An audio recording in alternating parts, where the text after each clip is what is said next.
Welcome back to Worthington Model Railway, and just a quick update on the progress on the extension to the layout. As you can probably see in the background here, I've got quite a lot of track laid over the weekend, so I thought I'd just do a quick update on what I've been up to.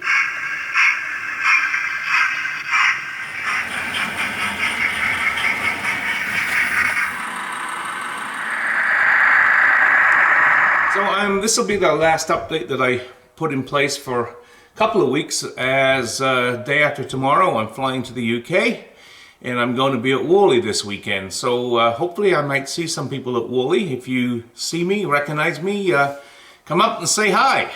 Thanks. It's a little bit of a mess up here, but as you can see, I've got a ton of track laid. Track is laid all the way around on the bottom layer. Yeah, so we're good to go there. I've actually run a couple of trains. I will show you a train running in a second. So this is all done. This track, as you can see, the Cork Roadbed is all in place, but even though I worked till maybe midnight last night, I did not get the rest of this track laid, and I'm going to get that done. Where the fiddle yard will be. Still a tremendous amount of work to do on that, so that will be the last thing that I do here. First thing I started to do was pull up some of the old track, and particularly the points and things that I had in this area over here, and started to sort of lay out what I'm going to do and where I'm going to put tracks. And I bought a couple of boxes of new boxes of Cork Roadbed. I do have a pile here that I pulled up, some of which I'm going to try to reuse, but I tend to find it kind of gets brittle. But we'll try to use some of it as we go. So in terms of laying this Cork Roadbed and sticking it down, in the past I just used white glue to do this, but it's a pain to get it up. And so I thought I'd try something different. Seen this advertised on TV as being sort of the miracle way to stick things. And I was in my local Walmart, so I picked up a box. I thought I'd try it. Well, I cut some pieces off and I tried it around the house and put some different things up, and everything that I put up so far has stayed. It's not moving. It does everything it says it's supposed to do. Around so we can see the English side. It's this sort of multifunctional, reusable, double-sided tape. Now, it doesn't actually have glue on it. It has microscopic suction cups, and that's how it works. So it means that you can peel it off and reuse it, you can resituate stuff, and it is absolutely the perfect thing to lay down the track bed. And I'm thinking the track. I do a couple of experiments with the track, but it seems to work fine for track too. I have a piece of track and a piece of that tape underneath it. The gray area here is because I tried to put some ballast on and see if the ballast would stick. The problem is the dust from the ballast is what actually sticks. The ballast itself doesn't. But I still think I can ballast just with regular white glue. I don't think that's going to be a problem. We'll have to see how we go. But in terms of the track, again, perfect way to lay track. And if you buy this stuff in bulk, it's not that expensive. This pack of 3 10-foot rolls is, I think, $19 in the US. I don't know if it's available in the UK. I'm sure it is. I got 4 roll packs on Amazon for under $20 a pack. So that's 40 foot per pack for $20. So obviously to lay up my size, it's going to need a fair bit, but I still think it's going to be worth it. It's just so easy to do stuff. No gluing, no screwing, no tacking, everything just stays put. So we'll see how it works. I'll show you in a minute as I lay some more of this Cork Roadbed how easy it is to do it. So I'm just going to take a piece of this, roll it off the roll where I want this to sit. It's going to go to about there for this piece. Need a sharp pair of scissors. Blunt scissors won't do it, as I found out with these. has a backing paper on it. We just press it down with the backing paper where we want it to go.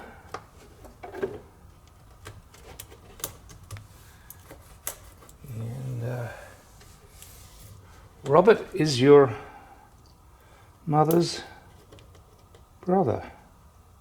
So let's take the backing paper off.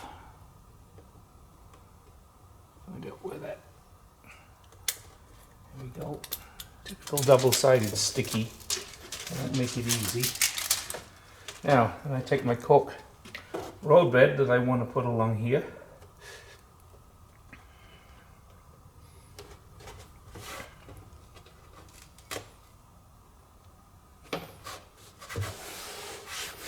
Stick the roadbed where I want it to go.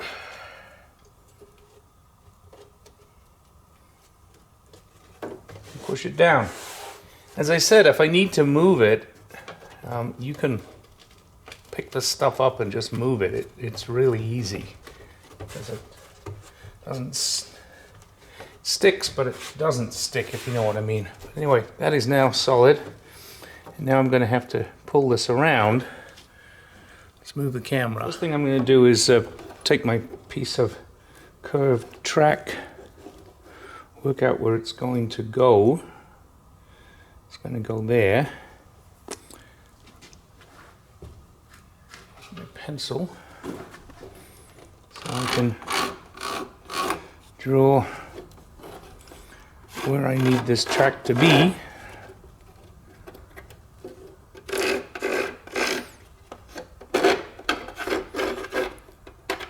Because this is just approximate right now. We know it's going to move a little when I finally put it in place. But now, of course, the question is, how do we get this curved? And what I discovered is the answer is to cut small pieces. So we can start with a piece here. It's going to pull into our curve.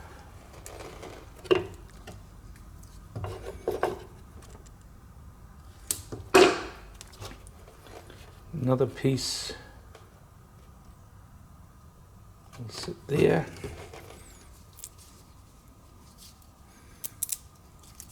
I'm going to have to get another roll of this in a minute.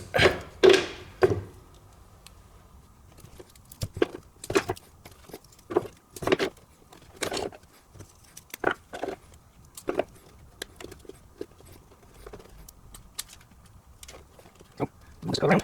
Go over there.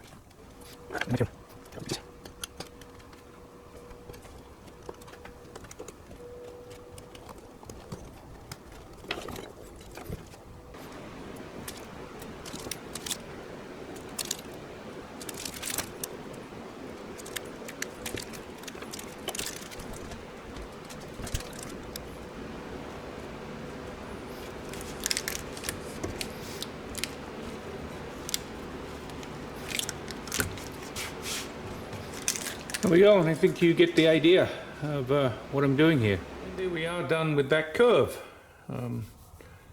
So I'm going to keep going with this, and we'll come back when I get most of the cork underlay down, and we'll start to put some track on. I don't want to bore you with hours of what I'm doing here track laying, but I will show you as I put a piece in here what I'm doing. And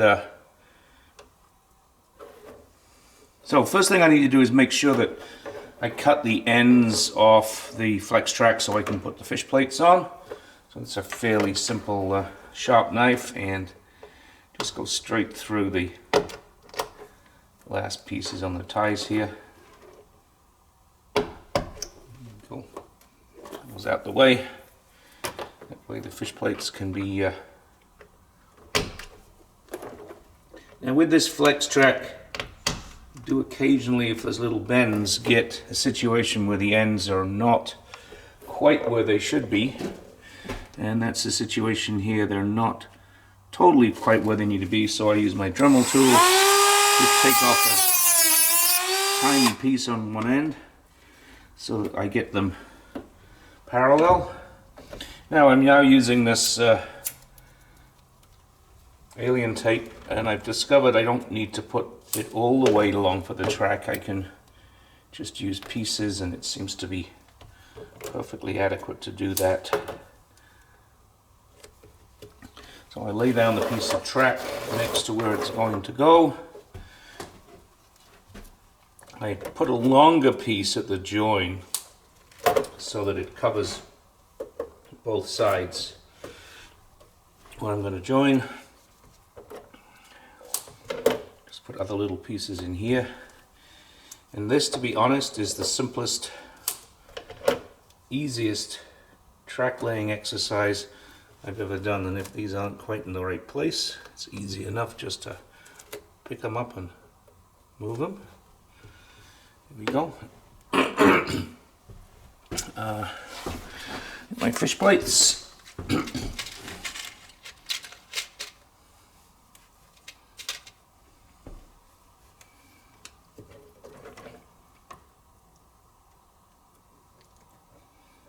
Fish plates on the end of the track here. Now this particular, I'm putting droppers every other track. So this particular piece of track here doesn't need droppers. As you see there, get the fish plates in place. The track right where we need it. I need to remember to take the backing off these. Wonder why it wasn't sticking.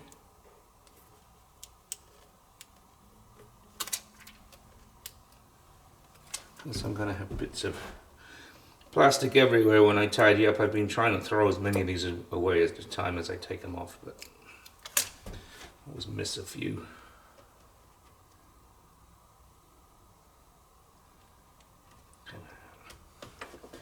Always one piece doesn't want to come off. Right.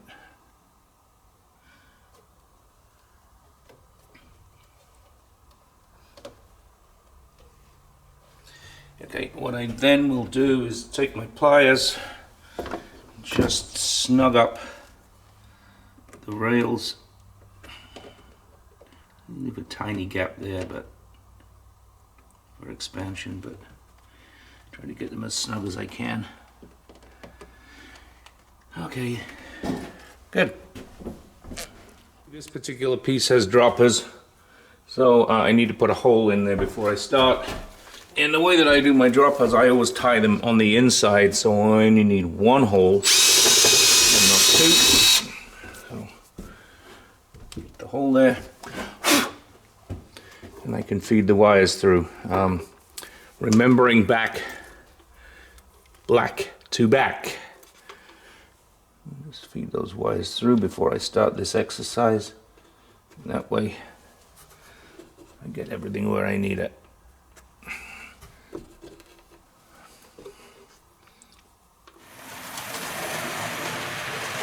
Obviously, the only thing that's wired up right now is the DC loop. As you can see, train's running quite happily.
thanks for watching. I hope you enjoyed this quick update. Obviously, still a lot more work to do, but we're definitely making progress.